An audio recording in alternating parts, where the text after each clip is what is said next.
Hey everybody, welcome back to Video Game So taking a fun and exciting video for you guys today because we have another Dreamcast translation out as of today when I'm recording this, but I'm not quite sure when I'm going to show you the episode. I know what you're thinking. Project Justice came out in North America and it is in 100% English, and that is absolutely true. But the Japanese version of the game had more bonus features, including Nekketsu Nikki, which was a board game style Mario Party kind of playathon that absolutely made no sense in the Japanese release because it was entirely in Japanese with a ton of kanji, and that was an exclusive mode for Japan that never actually came to the North American disc. And even if it isn't the main attraction in a game like Project Justice, because it is still one of the best 3D fighting games on Dreamcast in my opinion, it is a ton of fun and deserves to be celebrated because the more Dreamcast love the better. Before you get too far involved though, do me a huge favor down below, hit like and subscribe and ring that notification bell, definitely helps us out. And if you feel so inclined and want to support the channel, I got a Patreon link down below as well. And if you're wondering why Japan got exclusive modes that didn't come to North America, that's basically because in Japan, people would play the ever-loving hell out of this thing in arcades before it came home or could. And that is just the thing. When these games were releasing on Sega Naomi, arcades in Japan were still flourishing and had tons of patrons, where in North America, arcades were closing all the time, and that was just unfortunate. So to compel people to buy a home version outside of the fact that they could play the same Naomi game in the comfort of their living room, they would add more modes to basically extend the overall purchase and convince some people that it was worth buying again. And that's exactly what we're taking a look at here, the entire board game component of something like Project Justice converted over into English. This was done by a modder going by the name of Billy Monks, and this is the only portion of the game that has been translated to English. But trust me, you really don't need to have the rest of it in the language you understand, because we have different language releases for Project Justice outside of Japan. But this is just a really fun distraction and diversion from the main game, and really does add up to give you a ton more content as far as the playability is concerned. It might not be as fully fleshed out as something like a real Mario Party game, but once you get into it, understand the components, and even play as a two-player game, which will allow you to do, you're going to realize that this thing actually becomes hyper addictive and is a lot of fun. And now the best part is, obviously, it's going to be in full English, so you're going to understand what's going on. Because trust me, if you tried to play this back in the day with a guide, you would absolutely get lost at like turn 2, and you would basically turn it off because you'd have no functional idea what the hell is going on. And I know this isn't the Dreamcast translation everyone was hoping for, but the one you're thinking of is probably coming out relatively soon, and maybe I've already played it, we'll just have to wait and see. So if you go into the menu here, you're going to see all of the different options we have available, including Nekketsu Nikki, which is basically a high school simulator with some light fighting elements involved in it. And you're going to have an entire character creation screen where you can create everyone you want, including picking the game mode. Because trust me, playing this as a two-player experience is going to make it that much more fun. Now, of course, choosing your name is still going to be in kanji, but that doesn't really matter. Just go ahead and pick whatever characters you want. I don't know Japanese, so I picked the one that looks like macaroni because I was a little bit hungry when I played this. And then for the English name, you're going to be able to name yourself whatever you want as well. And you'll just have to see how your maturity level is compared to somebody like Video Game Esoterica. But if I had to guess, we're probably basically par at that maturity level, the person doing the voiceover and everybody watching. Now, this isn't going to convince you to play Project Justice if you don't love fighting games, because I don't think anyone's going to want to jump in here and play a board game in the Project Justice universe, because if you don't know the characters and you don't know their motivations, you're not going to have all that much fun. But if you do enjoy this game, it's just going to be more content. And honestly, fan ROM hackers and translators really keep the dream alive, pun very much intended for Dreamcast games. Because think of all the Japanese exclusive games out there for Dreamcast that still don't have translations and could one day. There's so much fun on the Dreamcast that we just can't enjoy unless you read, write, and speak Japanese. And before you leave that comment, because somebody always does, some of us just don't have the brain for foreign languages. I have multiple degrees, I spent a lot of my life teaching myself things, but when it comes to thinking in my brain, this word that isn't English translates into that word which is English, it just absolutely does not work for me. Let's do the first of two soundtrack samples because you get different music in the board game mode than you do in the fighting game mode, and I'll be right back with a lot more news about this new translation.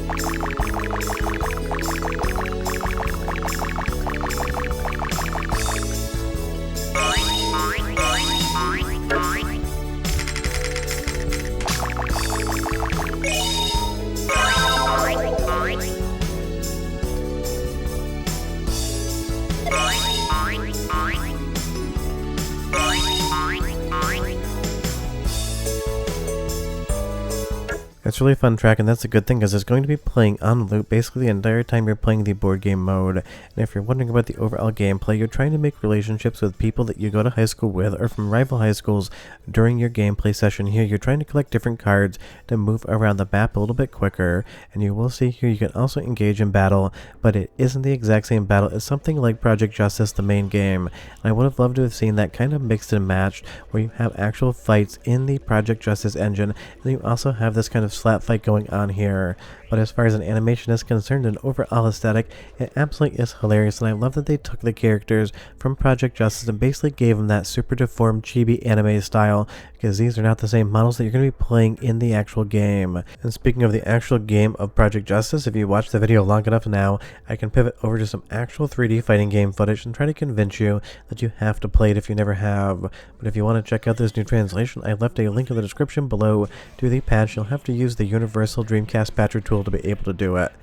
Now, if you've never played a Rival Schools or Project Justice game before, and you do like 3D fighting games, I can guarantee you are absolutely missing out.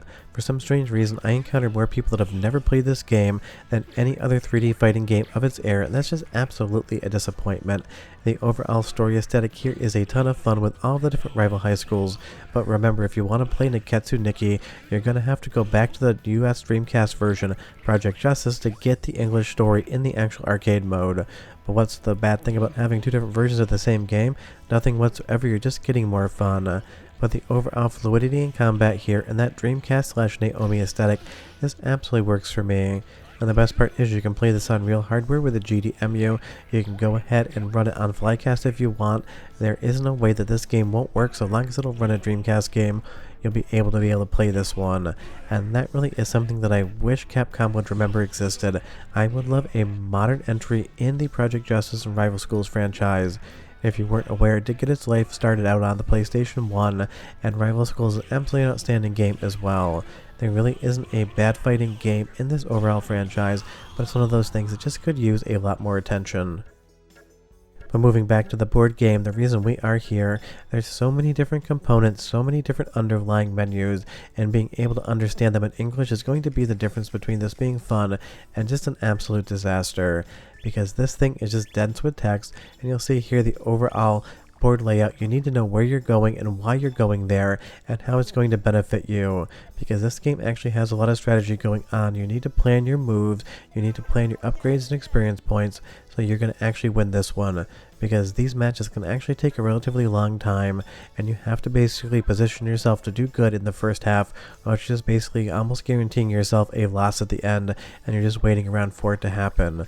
But have you ever played this mode before? I am curious. Did you know it even existed? I feel like this one's going to be a surprise to a lot of people, and probably a less reviewed video because nobody knows it's out there. The soundtrack sampled too, and I'll be right back with more.